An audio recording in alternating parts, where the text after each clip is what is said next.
देवताओं की प्रसन्नता अर्चन से होती है। जैसा कि हमने गुरुजनों से, महापुरुषों से सुना है कि जो देवी देवता है मंदिर में, उनकी प्रसन्नता अगर प्राप्त करना चाहो तो अर्चन से, पूजन से, अच्छे से भोग आदि लगाया जाए, विधि विधान से पूजन आदि किया जाए, इससे देवता प्रसन्न होते हैं। जहां तक बात परम तत्व की है, पर ब्रह्म की है, परमात्मा की है, वो तो केवल प्रेम से प्रसन्न होता है। वहां तो कोई सामग्री सवाल ही नहीं, वहां सामग्री तो की कोई आवश्यकता नहीं, सामग्री भी उसी का रूप है। जैसे गोस्वामी जी ने कहा, राम ही केवल प्रेम प्यारा, जान ले हु जो जान निहारा।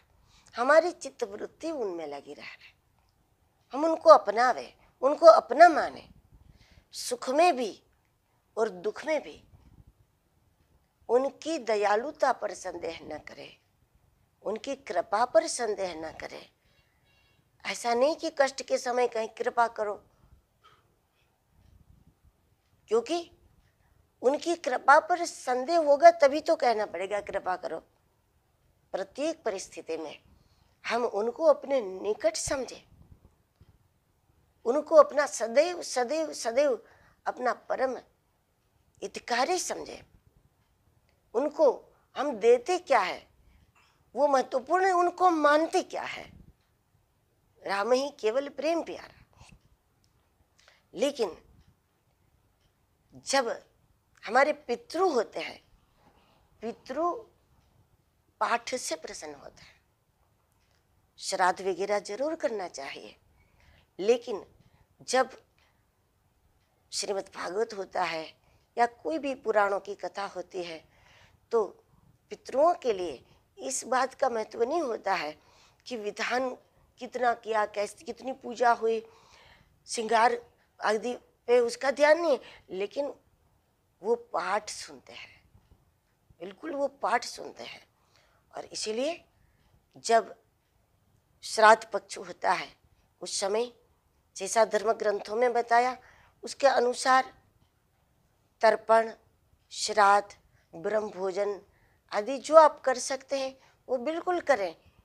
लेकिन साथ साथ उसमें थोड़ी भी अगर मान लो कि हमसे कोई त्रुटि रह भी गई, जो क्रिया हमने की उस क्रिया में जाने अनजाने में भी अगर हमसे कोई त्रुटि रह गई तो इसकी पूर्ति कैसे करोगे?